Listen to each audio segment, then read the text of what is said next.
गीता अष्टम अध्याय अक्षर ब्रह्मयोग श्लोक 1।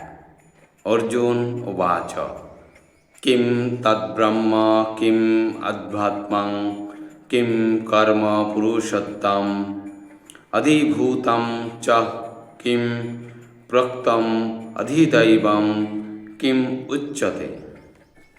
अर्जुन उवाच अर्थात अर्जुन बोलें किम अर्थात की, तत् अर्थात সেই, ब्रह्म अर्थात ब्रह्म, अध्यात्मम अर्थात आत्मा, कर्म अर्थात सकाम कर्म, पुरुषोत्तम अर्थात हे पुरुषोत्तम, अधिभूतम अर्थात जड़ जागतिक प्रकाश, च अर्थात एवं, प्रोक्तम अर्थात बोला है, अधिदैवम अर्थात देवतागण, उच्चते अर्थात बोला है।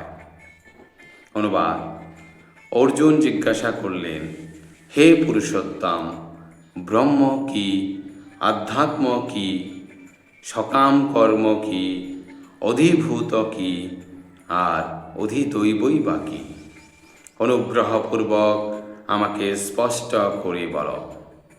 तात्पर्य, এই অধ্যায়ে ভগবান শ্রীকৃষ্ণ ব্রহ্মতত্ত্ব থেকে শুরু করে অর্জুনের বিবিধ প্রশ্নের উত্তর দিয়েছেন। তিনি এখানে কর্ম, ভক্তিযোগ, যোগের পন্থা বা শুদ্ধ ভক্তির ব্যাখ্যা করেছেন।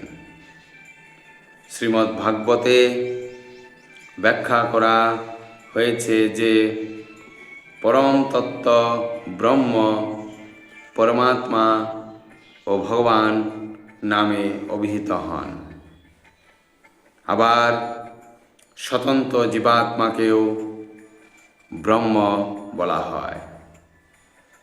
অর্জুন ভগবানের কাছে আত্মা সম্বন্ধেও প্রশ্ন করছেন।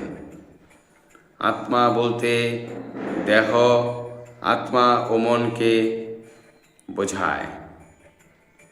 বৈদিক অভিধান অনুসারে আত্মা বলতে মন, আত্মা, দেহ এবং ইন্দ্রিয়গুলিকেও বোঝায়। অর্জুন এখানে ভগবানকে পুরুষোত্তম বলে সম্বোধন করেছেন, অর্থাৎ এই প্রশ্নগুলি তিনি যে কেবল একজন বন্ধুকে করেছেন তা নয়, তাকে যথার্থ উত্তরদানে সমর্থ পরম অধিকর্তারূপ পরমেশ্বর ভগবান জেনে এই প্রশ্নগুলি করেছেন। ধন্যবাদ।